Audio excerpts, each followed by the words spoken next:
ఓం శ్రీ గురుభ్యో నమ. 2025 ఇంగ్లీష్ ఈ సంవత్సరంలో మనకి ఏ విధంగా ఉండబోతుంది? 2025లో మేషాది ద్వాదశ రాశుల యొక్క ఫలితాలు ఏ విధంగా ఉండబోతుందో మనం తెలుసుకుందాము. సహజంగా మనకి రాహుకేతులు ఒక రాశి నుంచి మరొక రాశికి మారటానికి 18 నెలల పాటు ఉంటుంది. గురువు సంవత్సర కాలం పడుతుంది. శని 2.5 సంవత్సరాల పాటు పడుతుంది. అలానే రవి, బుధ, శుక్ర గ్రహాలు 30 రోజుల పాటు ఒక రాశి నుంచి మరొక రాశికి మారటం, కుజుడు 45 రోజుల పాటు మారటం, చంద్రుడు 2.5 రోజుల పాటు పడుతూ ఉంటుంది. మరి ఈ 2025లో అతి పెద్ద గ్రహాలను మనం అంచనా వేసుకునేటట్లయితే, అంటే మిగతా గ్రహాలన్నీ కూడా కొంత మార్పులు జరుగుతూ ఉంటుంటాయి. కొన్ని కాంబినేషన్స్, కొన్ని కంజంక్షన్స్ జరుగుతుంటాయి సహజంగా. అవన్నీ కూడా నెల రోజుల పాటు ఒక రాశి నుంచి మరో రాశికి 45 రోజుల పాటు మారుతూ ఉంటాయి. సహజంగా అవన్నీ కూడా మార్పులు జరుగుతుంటాయి. కానీ అతిపెద్ద గ్రహాలైన రాహుకేతులు మనం అనుకున్నట్టుగా 18 నెలల పాటు ఉంటాడు. శని 2.5 సంవత్సరాలు, గురువు సంవత్సర కాలం పాటు ఉంటాడు. మార్చి 29వ తారీఖు 2025 రాత్రి 9:44 పూర్వభద్ర నక్షత్రం 4వ పాదంలో మీనరాశిలోకి శని యొక్క సంచారం జరుగుతుంది. అలానే మే 14వ తారీఖున 2025 ఉదయం 11:34 మృగశిర నక్షత్రం 3వ పాద ప్రవేశంతో మిథున రాశిలోకి గురువు సంచారం చేస్తాడు. అంటే వృషభ రాశి నుంచి మిథున రాశిలోకి సంచారం జరుగుతుంది.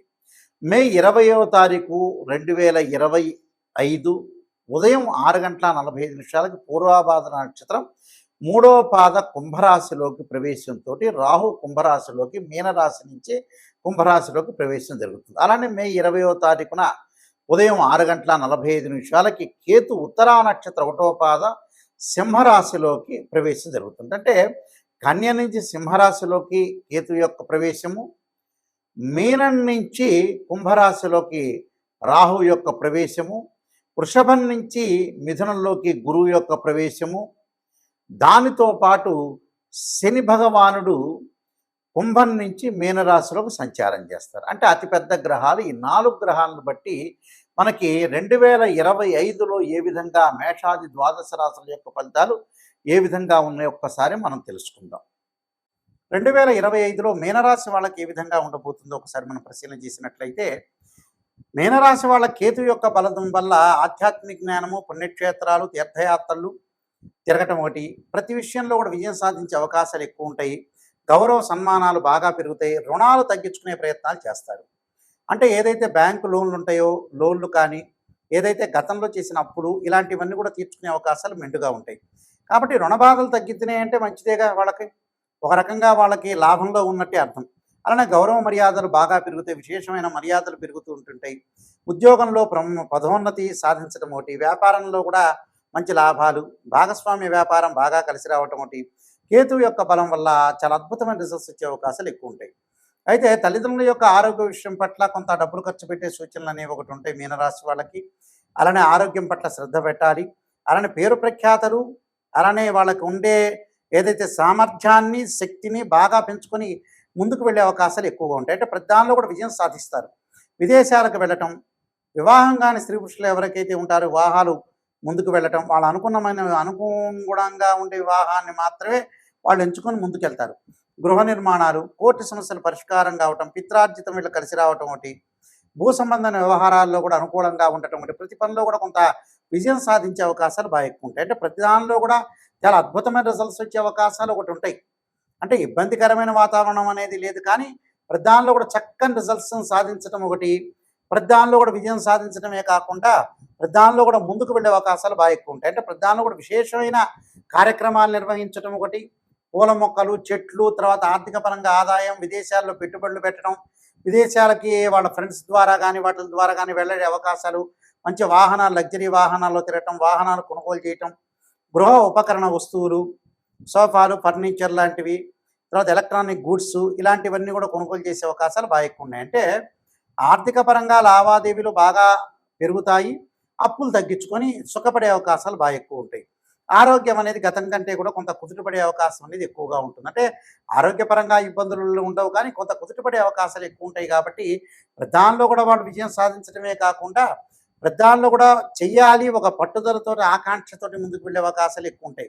అలానే బడా పారిశ్రామికవేత్తలు అనుకోవచ్చు, చిరు వ్యాపారులు అనుకోవచ్చు, అలానే సాఫ్ట్వేర్ ఎంప్లాయీస్ అనుకోవచ్చు, ఆధ్యాత్మికవేత్తలు, ఇలాంటి వాళ్ళందరికీ కూడా అనుకూలంగా ఉంటుంది. లెక్చరర్స్ కానీ, డాక్టర్స్ కానీ, వీళ్ళందరూ కూడా వృత్తిలో నైపుణ్యత సాధిస్తారు. వృత్తిలో విజయం సాధించడమే కాకుండా ప్రధానంలో కూడా చెయ్యాలని ఒక ఆకాంక్షతో ముందుకు వెళ్ళే అవకాశాలు ఎక్కువ ఉంటాయి.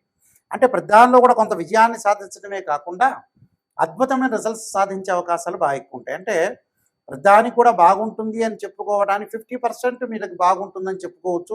మిగతా గ్రహాల యొక్క కలయిక వల్ల కూడా ప్రయాణాల వల్ల లాభం కలిగే అవకాశాలు, ఉన్నతమైన అభిప్రాయాలు, అలానే అన్నదమ్ముల మధ్యలో అనుకూలంగా ఉండటం ఒకటి, అలానే అక్కచెల్లెల మధ్యలో కూడా అనుకూలంగా ఉండటం, సఖ్యత బాగా పెరిగే అవకాశాలు ఎక్కువ ఉంటుంది. విదేశాలకు వెళ్ళటం, విదేశాల్లో కూడా పెట్టుబడులు పెట్టడం, విదేశాల్లో కూడా వ్యాపార పరంగా ముందంజలో ఉండే అవకాశం ఉంటుంది. రాజకీయ పరంగా పరిణితి చెందుతారు. సినిమా యాక్టర్లకు కానీ వాళ్ళందరూ కూడా లాభాలు కలిగే అవకాశాలు ఎక్కువ ఉంటాయి. నేను చెప్పినవన్నీ కూడా మీరు పరిహారాలు పాటిస్తే మంచి జరిగే అవకాశం ఖచ్చితంగా ఉంటుంది. ఈ రాశుల వాళ్ళందరూ కూడా చక్కగా కొన్ని అనుసరించాల్సిన నియమాలన్నీ ఉన్నాయి. ఈ సంవత్సరం అంతా కూడా 2025లో ఈ రాశుల వాళ్ళందరూ కూడా అనుసరించాల్సిన విధానం ఏమిటి, విధి విధానాలని అనుసరిస్తే మన జీవితం అనేది ఎలాంటి మలుపు తిరగబోతుంది అంటే, వృత్తి, ఉద్యోగ, వ్యాపారం కానీ, వివాహం కానీ, అలానే ఆరోగ్యపరంగా కానీ, ఆర్థిక సమస్యలు కానీ, కోర్టు సమస్యలు కానీ, ఇలాంటివన్నీ కూడా ఇబ్బందులు కలగకుండా ఉండటానికి నేను కొన్ని ప్రత్యేకంగా రెమెడీస్ చెబుతాను. ఆ రెమెడీస్ అనేవి మీరు పాటించండి, మీకు మంచి జరిగే అవకాశం ఖచ్చితంగా ఉంటుంది. 2025లో గణపతి యొక్క ప్రార్థన చేయండి. గణపతి యొక్క ప్రార్థనలా చేయాలి అని అంటే, మనకి 2025 సంవత్సరంలో సహజంగా సంకష్టార చతుర్థి వ్రతాన్ని పాటించండి. సంకష్టార చతుర్థి వ్రతాన్ని ప్రతి నెలలో చేసుకోవటం కానీ, లేకపోతే నెలకి ఒక నెలలో చేస్తే నెక్స్ట్ మంత్ ఆపేసుకొని ఆపై మంత్లో కానీ సంకష్టార చతుర్థి గణపతి యొక్క ప్రార్థన, గణపతిని గకార అష్టోత్తరంతో ప్రార్థన చేయటం చేయండి. అంటే వక్రతుండ మహాకాయ కోటి సూర్య సమప్రభ నిర్విఘ్నం కురుమే దేవా సర్వకార్యేశ్వరుదా అనే మంత్రాన్ని చక్కగా చదువుకోండి. వీలైతే తత్పురుషాయ వక్రతుండాయ ధీమహే తన్నోదంతి ప్రచోదయాత్ అనే మంత్రాన్ని చదవటం ఒకటి. గణపతి యొక్క ఆలయాలను దర్శనం చేయండి. అది ఎప్పుడు సంకష్టార చతుర్థి రోజున కానీ, బుధవారం కానీ, హస్త నక్షత్రం కానీ. అంటే మన జీవితంలో ఉండే విజ్ఞానాన్ని కూడా తొలగిపోతుంటాయి.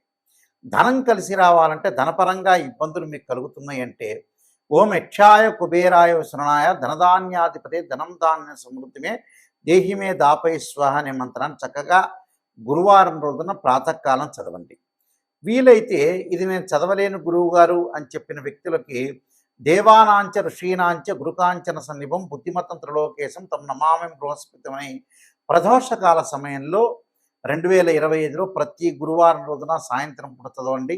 వీలున్న గురువారాలు ఎక్కువ శాతం చదవటం అనేది నేర్చుకోండి. దానివల్ల ఏంటంటే ధనం కలిసి వచ్చే అవకాశాలు ఎక్కువ ఉంటాయి.